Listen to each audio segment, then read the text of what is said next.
जा रहे हैं एक्सरसाइज 3 काइनेमैटिक्स का मिसलेनियस टाइप क्वेश्चंस वाली एक्सरसाइज डिस्कस करेंगे। तो सबसे पहले जो डाउट्स है वो है फिल इन द ब्लैंक्स में क्वेश्चन नंबर 1, कॉम्प्रिहेंशन 5 का पार्ट 4 एंड 5 एंड 7 कॉम्प्रिहेंशन का पार्ट 1। तो सबसे पहले आते हैं fill in the blanks. Question number 1 है ना, क्या कह रहा है? फिल इन द ब्लैंक्स का क्वेश्चन 1 कह रहा है अ पॉइंट स्टार्स, है ना, point starts moving in a straight line with some acceleration.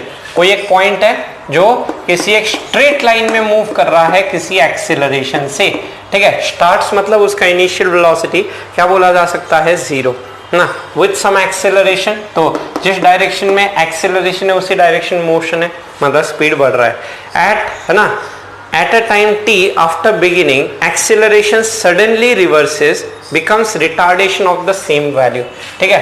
फिर किसी एक टाइम t पे एक्सेलरेशन रिवर्स हो जाता है, उतने तक क्या हुआ होगा? स्पीड कुछ बढ़ा होगा, जिसके कारण एक्सेलरेशन अब क्या हो गया है ना, एक्सेलरेशन रिटार्डेशन बन गया, becomes retardation of the same value, इसी का रिटार्डेशन हो गया। the time from the start in which particle returns to the initial point, तो यहां से कितना टाइम हुआ होगा स्टार्टिंग से जब तक ये पार्टिकल वापस से अपने ओरिजिनल पोजीशन ना आ जाए, ठीक है। तो टाइम फ्रॉम द स्टार्ट, तो आफ्टर टाइम टी, तो टी टाइम में इसने क्या हुआ होगा? ये वेलोसिटी कितनी हो गई होगी? इनिशियल वेलोसिटी 0 बोली जाए तो एक्सीलरेट होके कितनी हो गई होगी?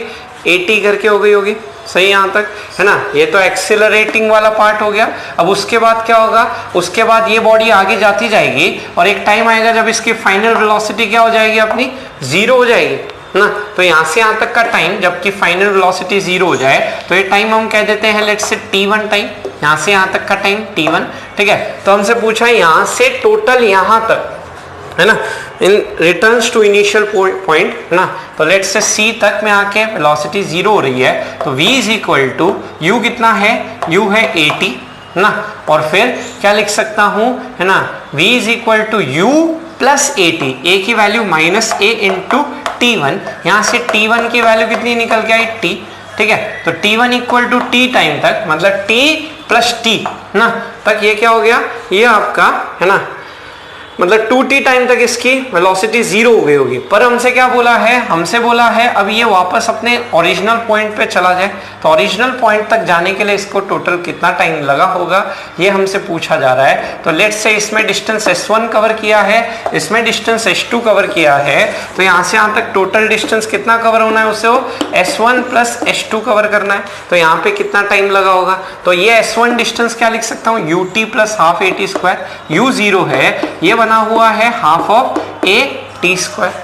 और उसी तरह से मैं h2 की अगर बात करूं, है ना, ये h2 कितना डिस्टेंस हुआ? तो आप v square equal to u square plus 2as से भी निकाल सकते हो इसको।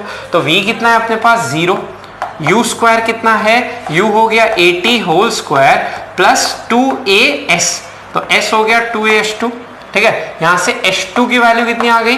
a square t square by 2a which is at square divided by, मेरे पास आया 2, ये डिस्टेंस भी कितना आ गया? हाफ at स्क्वायर, मतलब s1 प्लस s2 कितना हो गया? at square. अभी, है ना, वेलोसिटी, इनिशियल वेलोसिटी इसकी अब 0 ही हो गई और एक्सेलरेशन पीछे है, तो पूरा at स्क्वायर कवर करने के लिए इसको टोटल कितना टाइम लगा होगा?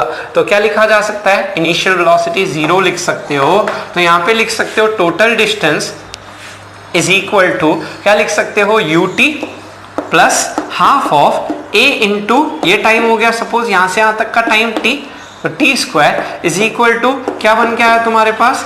a into t square, ut plus half at square, ये आ गया at स्क्वायर। यहाँ से क्या कर सकता हूँ? इस a से a गया, तो t की वैल्यू कितनी आ गई? t की वैल्यू आ गई √2 इंटू t। तो हमारा टोटल टाइम कितना हो गया? t प्लस √2t ना। तो आप क्या बोल सकते हो? इनिशियल से कितना टाइम लगा? इनिशियल से आपको लगा t plus √2t which is equal to 2 plus √2 into क्या बोला जा सकता है अपने पास? t, ठीक है। तो इस फिल इन द ब्लैंक्स का फर्स्ट वाले का आंसर कितना हो गया अपने पास? फर्स्ट वाले का आंसर हो गया 2 प्लस √2 इंटू टी, ये हमारा आंसर हो जाता है। तो ये है question number 1, fill in the blanks वाले का आंसर। यहाँ तक समझ आया सभी को? क्वेश्चन 5 का पार्ट 4 में आपको बोला गया है, क्वेश्चन पूछ रहा है 60 kg का अगर आदमी, ना, फ्रॉम फिगर 2, ये आपका फिगर है 60 kg के लिए, how much time will it take for a clown with a mass of 60 kg to reach the safety net located 10 metre below the height of the cannon. ठीक है, तो ये cannon की हाइट से 10 metre नीचे पे ना, यहां तक पहुंचने के लिए इसको कितना टाइम लगेगा। तो हम क्या बोल सकते हैं, ये टोटल टाइम कितना होगा, यहां से जो वो प्रोजेक्ट करके यहां तक आया होगा सेम हाइट तक, ठीक है, ये टोटल टाइम यहां से यहां तक आने में कितना हुआ होगा, ये टाइम आपको गिवन है ना। यहां से यहां तक जाने के लिए 2.8 सेकेंड ना, मैक्सिमम वेलोसिटी 0 होने तक है ना, y वाली वेलोसिटी 0 होने तक 2.8, और जितना यहां से यहां तक जाने में लगा 2.8, उतना ही टाइम यहां से यहां तक आने में लगा होगा, फिर से 2.8, और फिर ये वाला टाइम निकालना है। और यहाँ पे क्या कह सकता हूँ, ये जब यहाँ पे आया होगा तो इसके y वाली कंपोनेंट वेलोसिटी जो होगी वो रिवर्स हो जाएगी।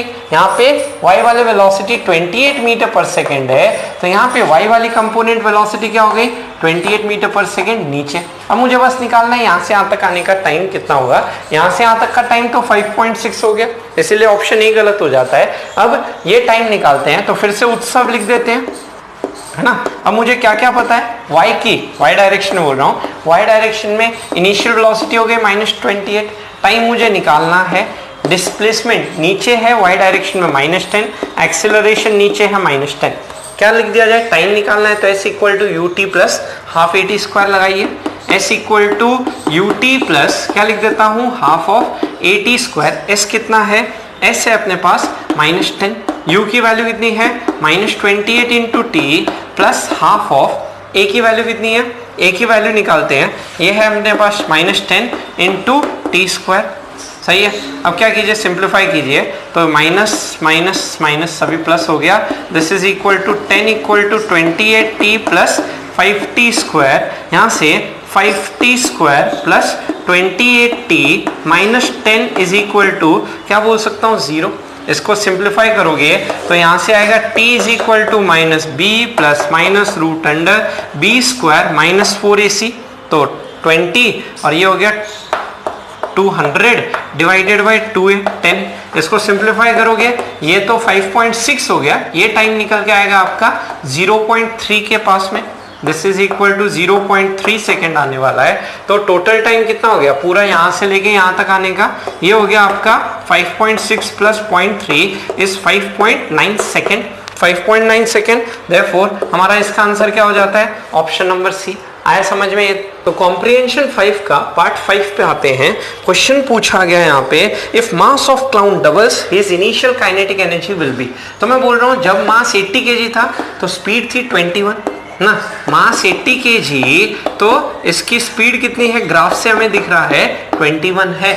अब बोला है मैंने कि अगर मास है ना यहाँ पे 40 हो जाए, ठीक है, मास 40 हो जाए तो जो स्पीड है ग्राफ में देखिए कितनी समझ आ रही है, ये समझ आ रही है 42, ठीक है। तो मैं कह रहा हूं अगर इनिशियल ये सिस्टम है इसको m कह दिया जाए, इनिशियल ना, इनिशियल ये कह देता हूं, यहाँ ग्राफ यूज करना पड़ेगा ताकि यहाँ फाइनल में हम क्या बोल रहे हैं, मास डबल हो गया तो ये जो है ये आपका 80 kg ये इस m का कितने टाइम्स है, 2m टाइम्स है।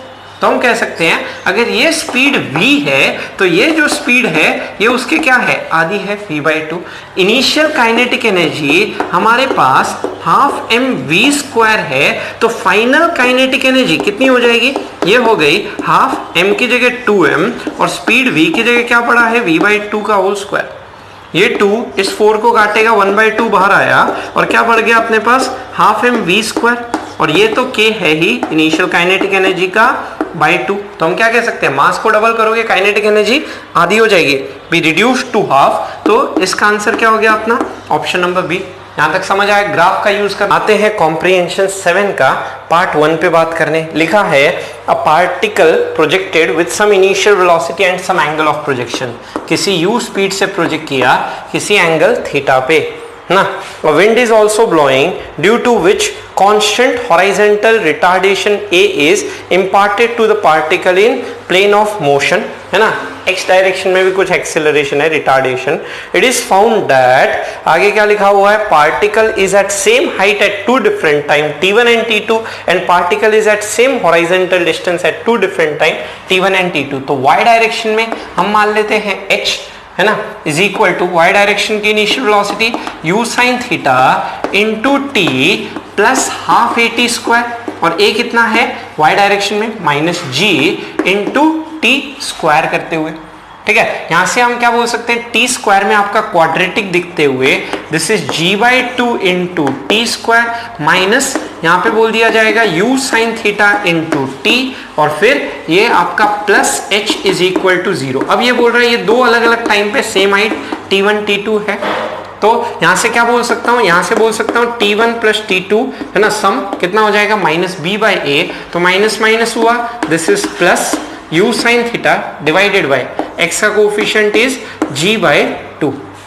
उसी तरह से बोल रहा है सेम हॉरिजॉन्टल डिस्टेंस पे दो टाइम पे है, तो x मान लेता हूं ना, दो डिफरेंट टाइम पे x इज इक्वल टू यहाँ पे x डायरेक्शन में initial velocity u cos theta into t plus है ना, y डायरेक्शन में जैसे एक्सेलरेशन माइनस था उसी तरह से x डायरेक्शन में माइनस होगा इंटू यहाँ पे क्या लिख दिया जाए टी स्क्वायर ना, क्योंकि रिटार्डेशन बोला गया हॉरिजॉन्टल डायरेक्शन में। यहाँ पे भी क्या कर दो, यहाँ पे भी x में t में क्वाड्रेटिक बनाते हुए हाफ ए टी स्क्वायर, फिर this is minus u cos theta into t minus है ना ये plus x is equal to 0। ये भी दो अलग अलग टाइम में बोला गया है, t3 एंड क्या लिखा जा सकता है t4।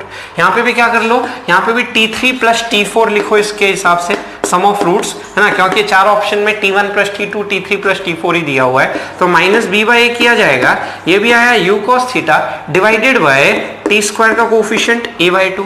अब मुझे क्या चाहिए, tan थीटा चाहिए है ना, तो क्या करो डिवाइड कर दो, तो जैसे ही डिवाइड करता हूं यहां से क्या दिख रहा है, ये हो गया t1 plus t2 divided by denominator में पड़ा है t3 प्लस t4। अब मैं यहाँ क्या देख सकता हूं, इस 2 से 2 कैंसिल हुआ, u से u कैंसिल हुआ, हो गया। अब न्यूमरेटर में आया sin theta by cos theta, a ऊपर चला गया तो a ऊपर गया और g नीचे आया, और sin theta by cos theta होने चला गया tan थीटा। यहां से हम लिख सकते हैं tan theta is equal to this is g/a into t1 plus t2 by t3 plus क्या लिख दिया जाएगा t4। यहां से थीटा कितना आ गया, थीटा हो गया मेरे पास tan inverse g/a into t1 plus t2 by t3 plus t4, जो चारों ऑप्शन में से कौन से ऑप्शन में दिखाई दे रहा है, हमको दिख रहा है ऑप्शन नंबर सी में। ठीक है, तो ये हो गया कॉम्प्रिहेंशन 7 का पार्ट 1 का आंसर। यहां तक सब लोग स्क्रीनशॉट ले लो, समझ आए यहां तक। सब्सक्राइब कीजिए iOTA इंस्टीट्यूट चैनल को और प्रेस कीजिए बेल आइकन को ताकि आपको मिल सके हमारा लेटेस्ट वीडियो सबसे पहले, और ये बिल्कुल फ्री है।